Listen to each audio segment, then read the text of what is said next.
하나님 말씀 보도록 하겠습니다. 모두 자리에서 일어나셔서 마태복음 15장 1절부터 20절까지 말씀을 교독으로 봉독하겠습니다. 마태복음 15장은 신약 성경 25쪽 가량에 있습니다. 마태복음 15장 신약 성경 25쪽 가량에 있고요. 15장 1절부터 20절까지 말씀을 교독하도록 하겠습니다. 제가 먼저 읽겠습니다. 그때 바리새인과 서기관들이 예루살렘으로부터 예수께 나와 이르되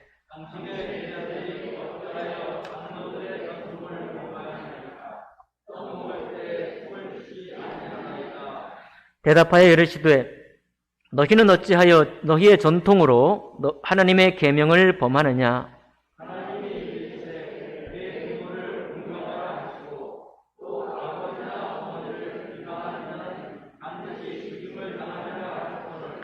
너희는 이르되 누구든지 아버지에게나 어머니에게 말하기를 내가 드려 유익하게 할 것이 하나님께 드림이 되었다고 하기만 하면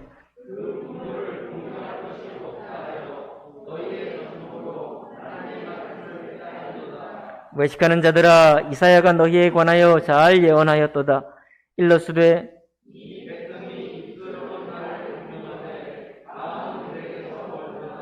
사람의 계명으로 교훈을 받아 가르치니 나를 헛되이 경배하는도다 하였느니라 하시고,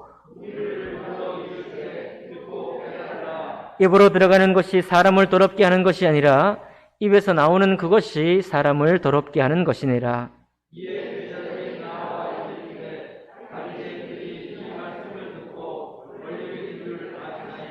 예수께서 대답하여 이르시되 심은 것마다 내 하늘 아버지께서 심으시지 않은 것은 뽑힐 것이니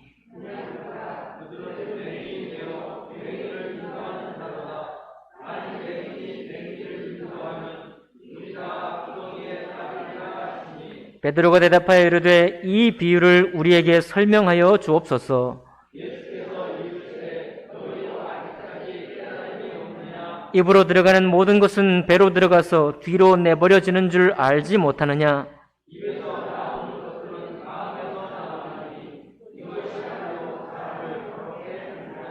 마음에서 나오는 것은 악한 생각과 살인과 간음과 음란과 도둑질과 거짓 증언과 비방이니 이런 것들이 사람을 더럽게 하는 것이요 씻지 않는 손으로 먹는 것은 사람을 더럽게 하지 못하느니라. 아멘. 말씀과 예배를 위해 기도하겠습니다. 살아계신 하나님 아버지, 당신의 살아계신 음성으로 그 거룩하고 인자하신 주님의 손길과 음성으로 저희들 귀와 심령에 말씀하여 주시고 또 저희들 심령이 주님 말씀에 응답할 수 있도록 성령 하나님께서 이 시간 감동하여 주옵소서. 모든 예배를 주님께 맡겨드리며 귀하신 우리 주 예수님 이름으로 기도하옵나이다. 아멘. 자리에 앉으시겠습니다.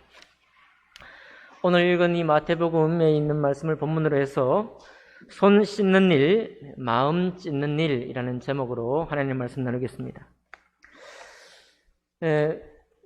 요즘 시대가 공감의 시대라는 것은 누구보다 잘 알고 계실 것입니다. 공감하는 시대. 우리가 나의 생각에 갇히거나 또 교회가 교회함 안에만 갇히면 사람이나 세상을 공감하기가 어렵습니다. 그래서 우리 성도님들이나 또 우리 교회는 세상을 또 헤아리고 이해할 수 있도록 또 사람들을 잘 공감할 수 있는 그런 공감력을 기르는 것도 중요합니다. 근데 하나님께서는 공감을 두 가지로 우리에게 말씀해 주셨는데요. 내 하나님을 사랑하라 말씀하셨으니 하나님을 공감하라고 먼저 말씀하셨고, 두 번째 내 이웃을 내 몸과 같이 사랑하라 말씀하셨으니 우리 이웃과 우리 자신을 공감하는 법을 배우라, 그것을 기르라 이렇게 말씀하셨습니다. 이 두 가지가 함께 우리 속에 이 공감력으로 자란다면 참 좋겠죠. 균형 잡힌 신앙이 되겠고 누가 봐도 성숙한 신앙이 될 것 같습니다. 그런데 우리는 현재적인 우리의 모습들은 언제나 어떤 것을 조금 더 공감하면 다른 것들을 좀 덜 공감하게 되고 또 다른 것을 공감하게 되면 또 어떤 것을 덜 공감하게 되는 좀 이런 모습이 우리의 현재 모습입니다. 그런데 주님께서는 항상 우리에게 이 두 가지를 분명히 말씀하고 계시는 거예요. 자, 하나님을 공감하라 말씀하셨고요.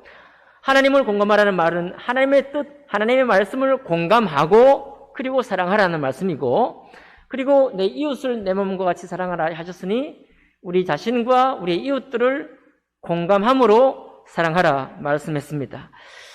근데 때때로는 이것이 역전이 되어가지고 사람과 우리 자신을 공감하는 그 공감력이 너무 큰 나머지 하나님을 공감하는 것을 잃어버리거나 도리어 출발은 선했지만, 선한 의도로 출발했지만 나중에는 악이 되는 그런 일들이 우리에게 있게 되는 것입니다. 오늘 15장 1절부터 20절에 있는 말씀은 바로 그와 같은 예를 우리에게 잘 보여주고 있습니다.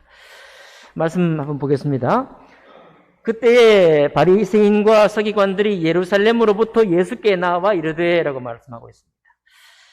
자, 바리새인과 서기관들이 예루살렘으로부터 왔다 그랬어요. 여러분, 예루살렘은 말씀의 도시입니다. 예루살렘은 성전이 있는 도시예요. 예루살렘은 이스라엘의 모든 도시들 중에 가장 거룩한 도시입니다. 근데 그 거룩한 도시 예루살렘에서부터 바리새인과 서기관들이 내려왔다 그랬습니다. 그러니 이 바리새인과 서기관은 정통 유대인들입니다. 정통 유대인들이고 하나님을 정말 잘 섬긴다라고, 하나님을 누구보다도 잘 섬기려고 애쓰는 사람들이 이 바리새인들과 서기관들인 것입니다. 그 사람들이 예수님께 나왔습니다. 여러분, 지금 우리는 당시 상황을 잘 이렇게 분간하기 쉽지 않지만 이런 거예요. 어디서 광야에서, 어디서 선지자가 나기 어려운 나사렛이란 동네에서 하나님의 말씀을 권위 있게 가르치고 이적을 베푸는 어떤 이다나 같은 사람이 생겨났고, 그 이다나 같은 사람을 따르는 제자들이라는 무리가 지금 세상을 조금 소동하게 하는 그런 상황이었습니다. 그런 상황에 말씀의 고장, 말씀이 나오는 예루살렘, 하나님의 이름이 있는 성전에서 섬기는 바리새인과 서기관들이 예수님과 제자들이 있는 곳으로 내려왔다. 그 말은 정통한 신앙을 가진 사람들이 이다나 같은 신앙을 가진 사람들에게 나와서 그 옳고 그름을 따져 묻겠다라고 하는 거예요. 당시 형편이 그런 형편인 것입니다. 딱 와서 이제 2절에 딱 오니까 벌써 따져 묻고 있죠. 당신의 제자들이 어찌하여 장로들의 전통을 범하나이까? 떡 먹을 때 손을 씻지 아니하나이다. 그러니까 내려올 때 이미 마음에 이 말로 이 이다나 같은 사람들을 책망해야 되겠다. 듣고 보니 이 사람들이 떡을 먹을 때 손을 씻지 않고 먹는다고 했다라고 하는 것을 문제 삼았습니다. 오늘 제목이 손 씻는 일과 말씀 찢는 일인데, 그렇죠. 손 씻는 일이 오늘날 우리는 위생적으로 손을 씻죠. 또 코로나19 시대에 감염 예방하기 위해서도 손 씻는 일이 중요하다라고 얘기를 합니다. 근데 이렇게만 제한된 하나의 손을 씻었느냐 안 씻었느냐 이런 문제는 아니었고요. 이게 뭐냐면 이스라엘이 하나님께 순종하지 못해가지고 바벨론에 포로가 됐잖아요. 70년 동안 포로가 되었죠. 그리고 포로가 되기 시작할 때 이미 성전은 회파가 되었고, 다시 돌아와서 스룹바벨 성전 두 번째 성전을 건설했지만 주님 계실 당시에는 이 두 번째 성전조차 힘을 쓰지 못할 때입니다. 그래서 유대인들이 하나님 앞에 너무 불충한 것을 회개하고 반성하고 무엇을 연구했는가 하면, 이제 성전도 우리 신앙의 중심이 되지 못하고 바벨론 포로기에 성전을 향해서 기도만 했지 하나님의 이름을 둔 성전이 우리 곁에 없고, 자, 무엇이 중요하냐? 도대체 왜 우리가 이런 형편에 떨어졌느냐 생각해 보니까 하나님의 말씀을 순종하지 않았다 이거예요. 하나님 말씀을 순종하지 않았다는 말이 구약 성경에 여러 번 기록되어 있잖아요. 선지자를 통해서 여러 번 책망으로 기록이 했습니다. 그러니 자, 하나님 말씀을 순종하지 않아서 우리가 이런 고초와 어려움을 당했으니 이제 우리는 삶 속에서 하나님 말씀을 순종하자. 마치 우리 예배당에 모이기 힘드니까 실전에서 승리하자 이런 표어랑 비슷한 것 같아요. 삶 속에서 정말 하나님의 말씀을 따라 순종하자 하고 말씀을 연구해서 미드라시라는 것을 만들었습니다. 그게 뭐냐면 일반적으로는 뭐 탈무드이기도 하고 탈무드보다 훨씬 더 하나님 말씀의 율법을 생활 속에 적용할 수 있는 세칙을 만든 거예요. 그 세칙 중에 하나가 정결예법인데 그 정결예법은 무엇을 말해주는가 하면 우리가 어떤 형편이든지 그러니까 손이 깨끗하든지 깨끗하지 않든지 이게 중요한 것이 아니라 손이 깨끗하다 할지라도 하나님께 나아갈 때는 반드시 정결예식을 거쳐서 주님 앞에 나아가야 된다 라고 하는 것을 규정해 놓은 거예요. 뭐 밖에 나가서 먼지가 묻었으니까 손을 씻어야지 왜 손을 안 씻었을까 이 말이 아니라 손이 비록 아침에 금방 깨끗이 씻었다고 할지라도 주님께 나아갈 때는 우리의 마음을 거룩하게 할 준비가 필요하죠. 여러분 예배 나오실 때 오늘 준비하고 나오셨죠? 네, 당연히 예배에 나오기 위해서 우리가 준비합니다. 옷도 준비하고 씻기도 하고 마음도 준비해서 나오는 거예요. 마땅한 일이죠. 그 마땅한 일을 이 유대인들, 정통신앙인들이 정해놓은 거예요. 야, 이제는 정말로 우리 삶 속에서 신실하게 하나님의 말씀을 순종해보자. 그래가지고 하나님과 함께 동행하자. 이렇게 만들어 놓은 것입니다. 그러니까 제자들이 지켜야 되잖아요. 유대인들이니까. 하나님께 나아갈 때 이 정결한 과정을 통과해서 깨끗하게 하고 주님께 나아가야 되니까. 근데 그 정결의 법을 어기고 있는 겁니다. 누가요? 제자들이 떡을 먹을 때 주님께 나아갈 때도 그럴 뿐만 아니라 떡을 먹을 때도 손을 씻지 않는다는 거예요. 이게 생활 속에까지 확대 적용된 것이 먹을 때 손을 씻고 먹는 것이 하나님 앞에 바른 행동이다. 올바른 일이다. 라고 규정해 놓은 것입니다. 뭐 손 씻는 일이 그렇게 어려운 건 아니죠. 주님과 제자들이 아무리 바빠서도 손 씻을 수 있습니다. 그런데 그렇게 하지 않았는데 그 일을 문제 삼아가지고 하나님을 신실하게 섬기는 정통 유대인들 곧 바리새인과 서기관들이 주님과 제자들을 문제 삼아서 이렇게 말한 것입니다. 그렇고 보니까 주님께서 3절에 대답하는 것이 조금도 지체하지 않으시고 뭐라고 하시는가 하면 너희는 어찌하여 너희의 전통으로 하나님의 계명을 범하느냐. 도리어 역공을 펼치시는 거예요. 자, 처음에 우리 정통 신앙인들이 누구를 공감하기 위해서 율법을 이렇게 만들었을까요? 하나님을 공감하기 위해서 율법을 만든 거죠. 우리가 하나님을 그동안 홀대했으니 하나님을 더 깊이 공감하자 하고 정결 예법을 만들었으니까 하나님을 공감하기 위해서 만든 거예요. 그러니까 이 출발은 선한 의도로 출발한 것입니다. 그런데 말씀의 주인 되신 주님이 반문하기를 너희는 어찌하여 너희의 전통으로 하나님의 계명을 범하느냐 이거예요. 도리어 그렇게 물으면서 하시는 말씀이 하나님이 이르셨으되 내 부모를 공경하라 하시고 또 아버지나 어머니를 비방하는 자는 반드시 죽임을 당하리라 하셨거늘 손을 씻는 똑같은 정결예법 그 새롭게 만든 법으로 이 사람들이 또 뭘 함께 만들었는가 하면 너희는 이르되 누구든지 아버지에게나 어머니에게 말하기를 내가 드려 유익하게 할 것이 하나님께 드림이 되었다고 하기만 하면 그 부모를 공경할 것이 없다라고 장로들의 전통에 정해놓은 거예요. 이게 함께 정해진 것입니다. 손을 씻고 주님께 나가는 것, 손을 씻고 음식을 먹는 것이 주님 앞에 바른 태도다. 동시에 부모를 공경하라는 말씀이 있는데 이 부모를 공경하는 것을 하나님 앞에 내가 헌금을 드리는 거예요. 내가 하나님 앞에 부모들도 생각하면서 주님께 드렸습니다. 그러니 주님이 돌보아 주십시오라고 하는 어떻게 보면 우리도 잘 하는 그런 기도의 내용입니다. 이것들을 이것을 정해놓고 실제 생활 속에서 부모를 공경하지 않는다고 할지라도 하나님이 그것을 받으셔서 기쁘게 받을 것이다 라고 율법 세칙에 정해놓은 거예요. 근데 주님이 이것을 문제 삼는 것입니다. 자, 여기는요, 재밌는 것이 아까 손을 씻고 주님께 나아갈 것, 손을 씻고 떡을 먹는 것은 누구를 공감한다고 그랬어요? 하나님을 공감한다고 그랬죠? 근데 이 5절에 나오는 곧 출애굽기에 나오는 내 부모를 공경하라. 이 땅에서 내가 건강하고 장수하리라. 그 말씀하고 아버지나 어머니를 비방하는 자는 반드시 죽임을 당하리라. 출애굽기 역시 21장에 나오는 이 말씀은 정말 실제적으로나 마음으로 부모를 공경하라고 한 말씀인데 이 말씀을 이렇게 고쳐놓은 거예요. 이렇게 해도 된다라고 만들어 놓은 것입니다. 자, 이것은 누구를 공감했을까요? 이 법을 만든 유대인들은 하나님을 공감했을까요? 아니면 사람을 공감했을까요? 네, 사람을 공감했겠죠. 여러분, 우리 교회에 정말 부모님을 정말 성심으로 섬기시는 분들이 많이 계십니다. 참 존경스럽습니다.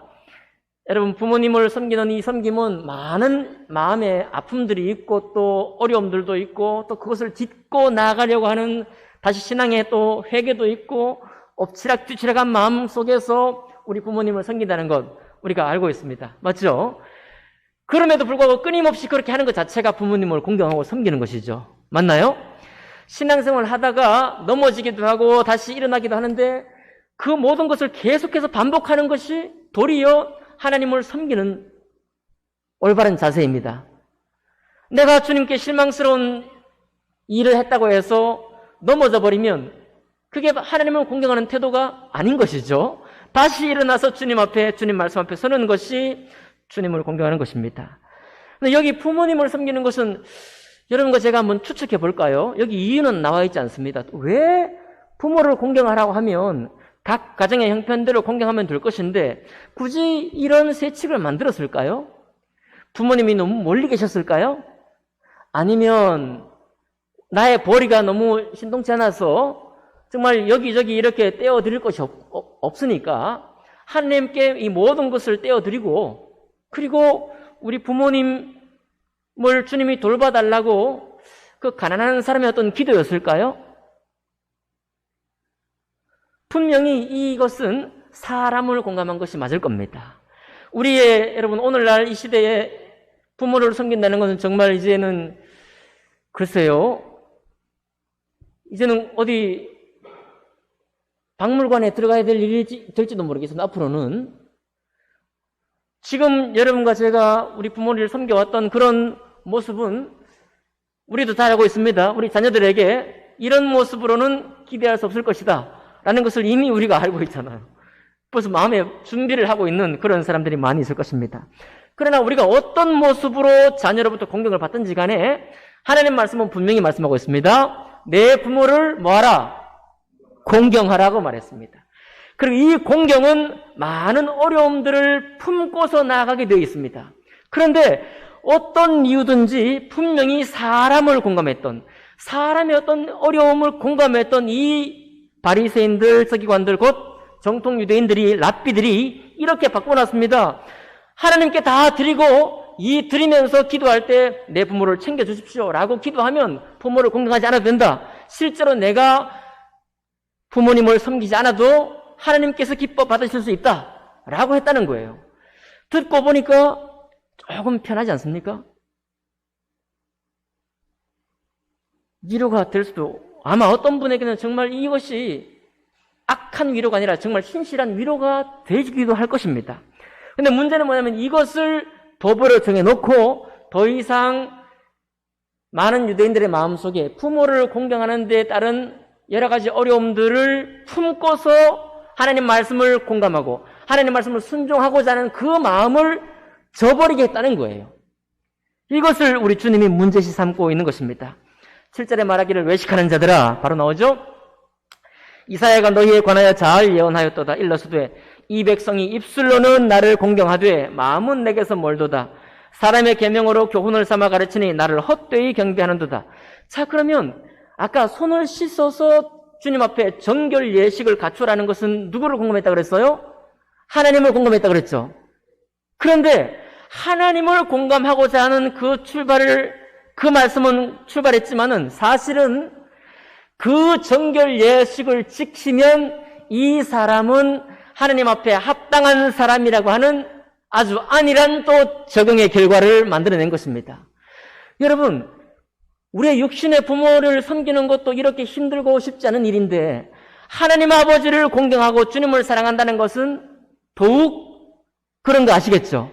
그런데 이것을 간단히 손을 씻어 주님 앞에 나아가는 정결 예식을 통과하면 너는 하나님의 사람이요 하나님을 사랑하는 것이다 라고 하니 입술은 분명히 하나님을 공경하는 것이지만 우리 마음은 어떻게 되는 겁니까? 저들의 마음은 손 씻고 끝나는 거예요. 그리고 주님 앞에 드리고 끝나버리는 것입니다. 그러면 부모님도 섬겼고 사람도 하나님도 공경했다라고 하는 것으로 끝내고 있다는 거예요. 결국은 무엇이 남느냐? 이 정통 유대인들의 마음속에 진실로 하나님을 사랑하는 것은 남지 않게 되고, 그리고 조금 이따 보겠지만 사람을 향해서도 여기는 공감한 것 같지만 나중에는 전혀 공감하지 못하게 되는 결과가 된다라고 말씀하고 있습니다. 주님이 계속 말하고 있죠. 무리를 불러 이르시되 듣고 깨달으라. 입으로 들어가는 것이 사람을 더럽게 하는 것이 아니라 입에서 나오는 그것이 사람을 더럽게 하는 것이니라 라고 말했습니다. 근데 여러분, 입으로 들어가는 것이 사람을 더럽게 하는 것이 아니라 입에서 나오는 그것이 사람을 더럽게 한다고 했습니다. 우리는 이것을 간단하게 적용할 때, 여러분, 우리가 뭐 말을 하다가 욕을 하면 우리를 더럽히는 것일까요? 더럽히는 것이기도 하죠. 예. 근데 여기 이 말씀의 깊은 뜻은 뭐냐면 사람에게서 나오는 것이 우리를 더럽게 한다. 무슨 말인가요? 이 말씀에만 국한해서 보면 사람이 만들어낸 세칙, 그것을 우리가 말하게 되면 그것은 우리를 더럽게 하는 것입니다. 하나님의 말씀이 우리 속에서 나오면 그것은 우리를 정결케 하는 것이지만, 하나님의 말씀을 바꾸어서 사람이 이해할 수 있는, 사람이 할 수 있는, 사람들을 공감해서 만들어낸 세칙이 우리 속에서 다시 나온다면 그것은 우리 자신을 더럽히는 것이란 말이에요. 여러분, 우리는 이해력이 많아졌죠? 살아가면서 우리는 똑똑해지기도 하지만 이해력도 많아지고 있습니다. 그 많아지는 이해력, 그리고 나 자신도 알아요.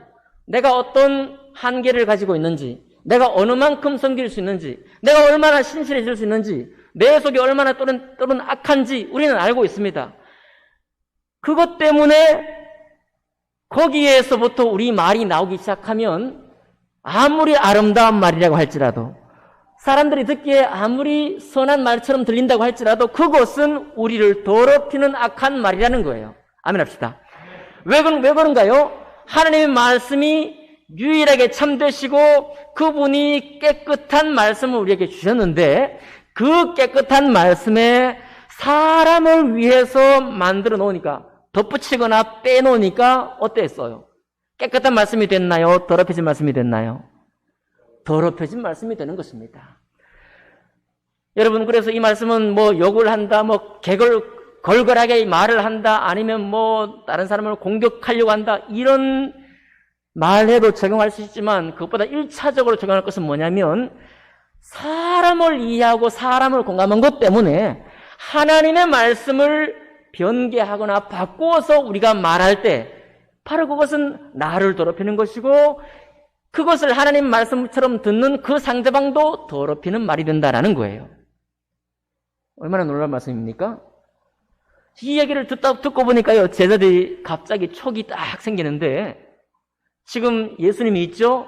예수님 곁에 제자들이 있죠? 그리고 예수님을 책망하기 위해서 지금 정통 유대인들이 예루살렘에서부터 내려왔죠. 이 크게는 두 그룹, 많게는 세 그룹이 딱 있는데 제자들이 딱 촉이 오는 것입니다. 누가 지금 불안해하는 거예요? 바리새인들이, 12절 보세요. 바리새인들이 이 말씀을 듣고 걸림이 된 줄 아시나이까? 여러분, 분위기가 예민해진 거 우리가 느낄 수 있잖아요. 분위기가. 주님이 너무 담대하게 말하니까 제자들의 마음이 막 이렇게 움츠러든 것입니다. 왜요? 정통 유대인들이에요. 하나님을 섬기는 정통 유대인들, 바리새인과 서기관들이 내려와가지고 지금 묻고 있는데, 예수님이 한 말씀이 제자들이 생각할 때도 누구를 향한 말씀이에요? 1차적으로 바리새인들과 서기관들을 향한 말씀이잖아요. 분위기를 딱 읽고서 제자들이 하는 얘기가, 예수님, 이거 크게 얘기했을지 짧게 얘기할지 모르겠습니다. 예수님, 지금 저들이 마음이 굉장히 불편한 거 알고 계십니까? 라고 말하는 거예요. 그러니까 살살 좀 말씀하시죠. 뭐 이런 뜻이었을까요? 조금 더 좀 알아듣기 쉽게 좀 말씀해 주시지 않겠습니까? 이렇게 말했을까요? 그런데 주님께서는 여러분, 이 말씀에 고삐를 늦추지 않으시고요. 13절 봅시다. 예수께서 대답하여 이르시되 심은 것마다 내 하늘 아버지께서 심으시지 않은 것은 뭐 할 것이니? 크게 한번 읽읍시다. 뭐 할 것이니? 우리가 너무 마스크를 차고 말을 못해갖고요. 너무 낮아졌습니다. 제가 다시 한번 우리 합시다. 심은 것마다 시작. 심은 것마다 내 하늘 아버지께서 심으시지 않은 것은 뽑힐 것이니. 여러분, 우리의 구원도 하나님 아버지께서 우리에게 말씀의 씨앗을 심으셔서 우리를 거듭나게 하지 않으시면 다른 구원은 없는 것입니다. 구원도 그렇지만 하나님 말씀도 마찬가지예요. 우리가 구원받고 신앙생활 하고 있지 않습니까? 신앙생활 할 때 이 하나님의 말씀을 하나님이 우리에게 심지 않으시면 다른 것들은 다 뽑힌다는 거예요.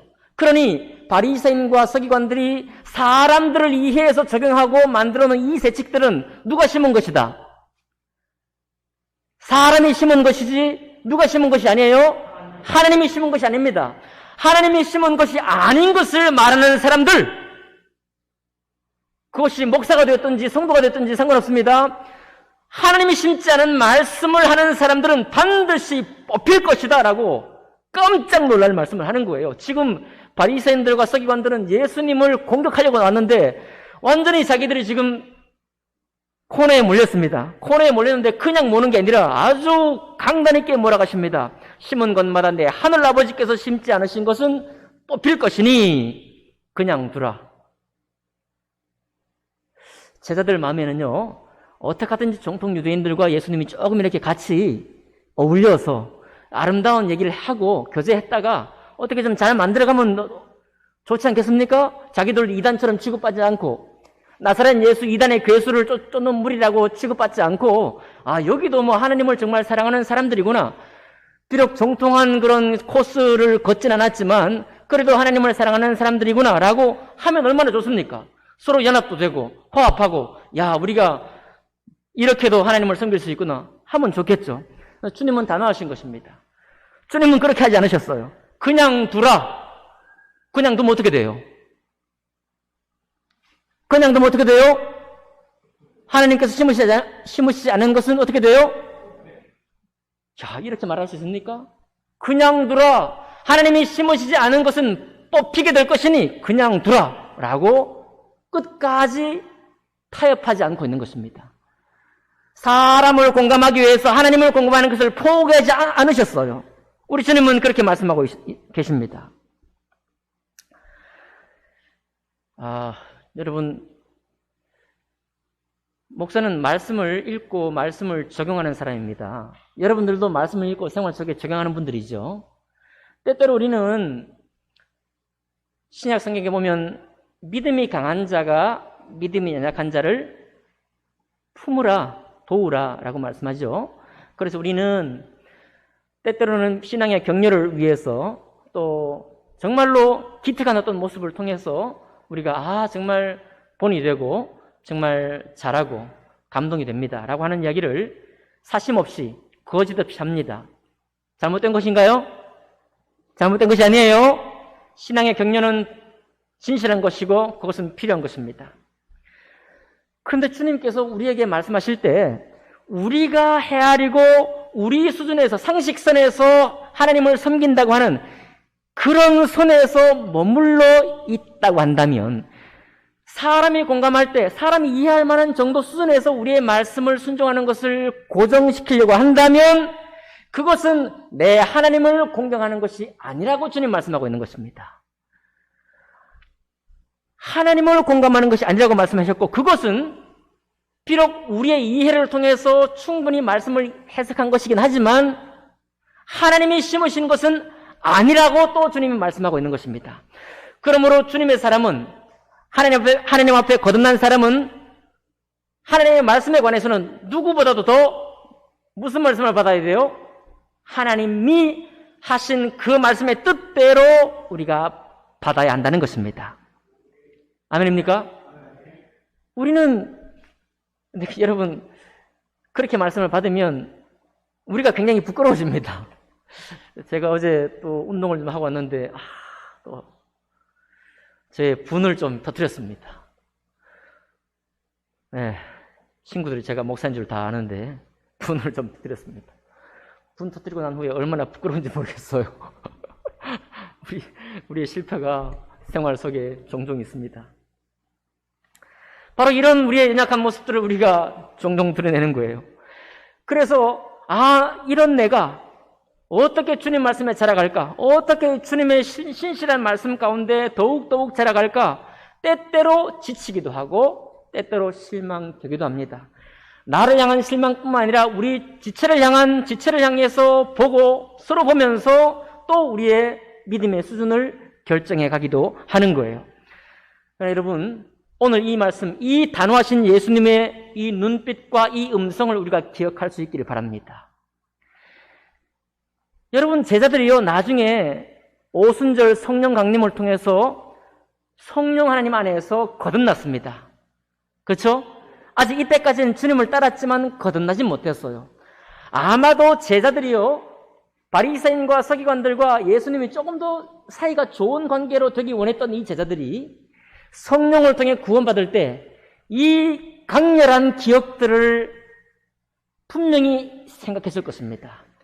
하나님이 나를 택하심은 예수께서 십자가에 죽으시고 내가 십자가 함께 못 박히고 주님과 함께 부활하고 주님과 함께 거듭나서 하나님의 거룩한 자녀가 되었다는 것은 이 정통 유대인들, 바리새인과 서기관들과 같이 사람들을 공감하다가 하나님을 공감하지 못하는 이런 삶을 사는 것이 아니라 사람을 공감하기를 힘쓰되 그러나 하나님의 말씀을 하나님의 시선으로 하나님의 마음으로 공감하지 않고는 주님의 자녀가 될 수 없다. 이것을 신앙생활 가운데서가 아니라 이들이 구원받을 때 뜨겁게 주님을 회개하고 영접한 이후에 바로 이런 삶은 우리가 추구할 삶이 아니라고 분명히 확증했을 것입니다. 왜냐하면 여러분, 이건 굉장히 날카로운 경험이거든요. 제자들이 생각할 때 여러분, 정통 유대인들이 신앙의 권위가 다 있습니다. 예수님이 놀라운 선생이지만 주님을 따르는 제자들이 볼 때 아직은 정통 유대인들과 함께 화합하는 것이 훨씬 더 좋은 장면이에요. 그런데 저들을 쳐내고 도리어 저들은 하나님이 심으시지 않은 말씀을 가진 사람이요, 나 곧 예수는 주님께로 온 말씀, 또 당신이 주님이신 그 말씀을 하니 나에게 써서 나로부터 거듭날 때 이 사람이 경건한 사람이요 하나님을 공감하는 사람이다, 이렇게 말씀하고 있는 거예요. 그러니 여러분, 이 제자들이 거듭날 때는 그냥 거듭난 게 아닙니다.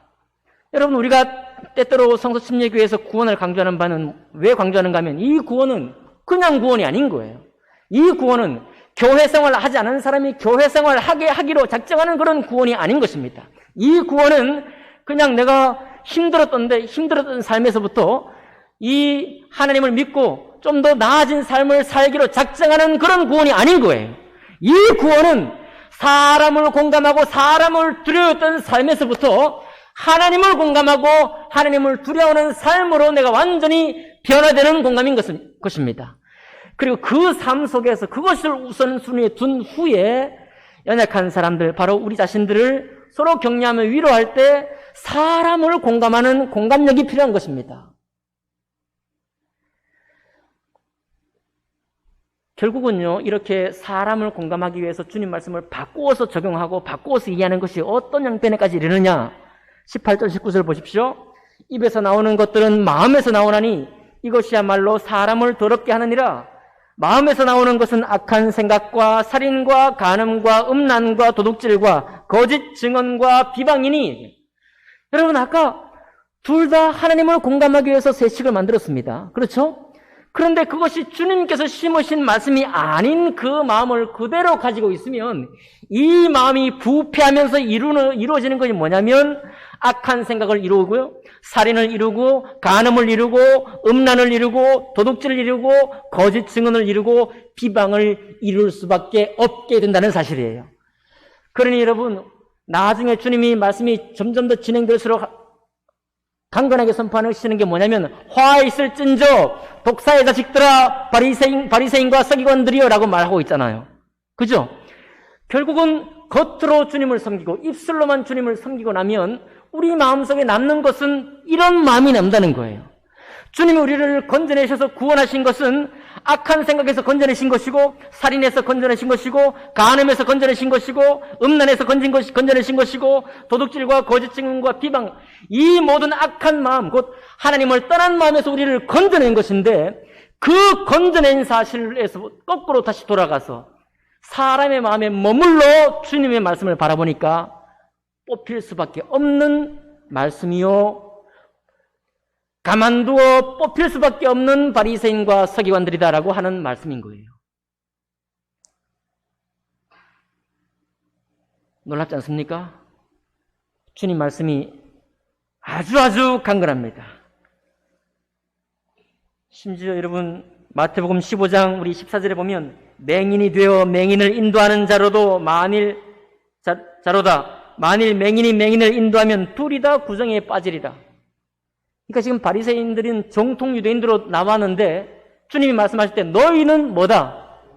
맹인이다. 무엇을 바라보지 못하는, 하나님을 공감하지 못하도록 이끄는, 사람의 마음만을 공감해서 주님 말씀을 도리어 변개케 만들고, 말하는 너희들이나 그 말씀을 교훈을 받는 사람이나 전부 다 그 마음의 부패를 이루는 겉으로만 신앙생활을 하는 사람들로 만들어내는 것이니 너희는 맹인이고 너희로부터 인도받는 사람들은 전부 다 구덩이에 빠지게 될 것이다 라고 말하고 있는 거예요. 1차적으로 저를 말하는 것입니다. 여러분 깜짝 놀라기 전에 저를 보시고 저를 평가하시기 바랍니다. 제가 여러분 하나님 말씀을 공감하기를 더디하고 삶 속에서 주님 말씀을 공감하지 못할 때, 주님의 말씀을 더욱 거룩하게 높이지 못할 때 제가 맹인입니다. 여러분 맹인의 인도를 받기 원하시나요? 함께 거꾸로져 떨어지기를 원하나요? 아무리 아름답고 좋은 말로, 아무리 여러분을 위로하고 격려하는 말로 이 강단 위에 선포한다고 할지라도 그것이 주님의 진심으로부터 떠나 있는 말씀이라고 한다면, 내가 이해한 말로 바꿔서 하는 말씀이라고 한다면 이 오늘 책망받는 바리새인과 서기관들처럼 주님께로부터 책망받을 수 있는 것입니다. 너무너무 예리하게 주님 책망하고 계시죠. 심은 것마다 내 하늘 아버지께서 심으시지 않은 것은 뽑힐 것이니, 수많은 시간 동안 설교한다고 할지라도, 수많은 세월 동안 주님을 교훈한다고 할지라도 주님이 심어놓으신 말씀의 뜻대로 선포하거나 심지 않으면 그 모든 것은 다 허사라, 헛되이 경배하는 것이 된다라고 말씀하고 있습니다. 여러분 너무 착하시니까 저를 공격하는 분은 별로 안 계십니다만은 저를 보실 때 항상 말씀을 통해서 바라볼 수 있기를 바랍니다. 여러분도 이해력이 너무 좋으셔서 저를 참 잘 이해해 주셔요. 때때로는 목사님 하나님 말씀은 이런 것 같은데 목사님 좀 다른 말씀 아닌가요? 그렇게 말씀해 주셔도 좋습니다. 잘하는 청년들은 더 그렇게 해도 좋아요. 서로 영적으로 더 아름답게 성장해 가기 때문에 그렇습니다. 말씀을 들으시는 여러분 2차적으로 이 말씀을 적용해 보시기 바랍니다. 아 그렇구나. 시대가 어떠하고 교회가 어떠하고 역사적으로 기독교 역사가 어떠하고 나의 동년배가 어떠하고 나의 신앙이 어떠하고 그다 상관없이 주님이 이 말씀으로 우리를 정말 선하게 인도하기 원하셨고 정말로 우리를 거룩한 자로 맡기길 원하셨고 하나님의 진리의 말씀을 우리에게 맡기시기 원하셨으니 여러분 데살로니가 후서 3장에는 이런 말씀이 나옵니다. 하나님 말씀이 너희 입에서부터 나와 이렇게 말하고 있어요. 데살로니가 성도들에게 하나님 말씀이 누구의 입에서 나와요? 너희 성도들의 입에서 하나님의 말씀이 나와 라고 축복하며 격려하는 모습을 보게 됩니다. 여러분과 저만이 아니라 여러분도 이 사실 가운데 이 축복과 도전 가운데 함께 있는 것입니다. 여러분 이술 속에서 나오는 말이 하나님의 말씀이 나오기를 소망하기 바랍니다. 그리고 그것이 나에게 불편함이 아니라 도리어 기쁜 사모함이 되기 위해서 구원받은 신앙, 참된 구원 가운데 이르기를 원합니다. 그리고 많이 지치셨나요? 너무 많이 오랫동안 섬기느라고 지치셨나요? 너무 힘드신가요? 예, 주님 앞에 위로받으시기를 바랍니다. 그리고 위로받으신 후에 하나님 내가 나를 위해 사는 사람이 아니라 주님의 말씀을 공감하며 사는 삶이야말로 나를 위한 삶이니 내가 다시 주님의 말씀의 자리로 나아갈 수 있도록 도와주십시오 라고 나아갈 수 있기를 원합니다. 저와 함께 그렇게 해보시지 않겠습니까? 예, 손을 씻는 일은 간단하고도 또 주님을 섬기는 일이긴 하지만 그러나 그것으로 우리가 하는 행위로 우리의 마음을 가릴 수는 없습니다. 마음을 찢는 일이 중요한 것입니다. 마음을 찢는 일, 이것은 제가 고백했지만 저의 실패로부터 우리의 마음을 찢는 일이 생길 수도 있습니다. 우리의 실패로부터, 우리의 연약함으로부터. 맞나요? 하나님 말씀으로부터 우리가 어긋나 있을 때 그때 우리의 마음을 회개의 자리로 나와서 오 주님, 주님의 부르심을 따라 내가 다시 그 순결한 자리에 설 수 있도록 도와주옵소서 라고 믿음으로 나아가시는 여러분과 제가 되기를 주님 이름으로 축복합니다. 기도하겠습니다.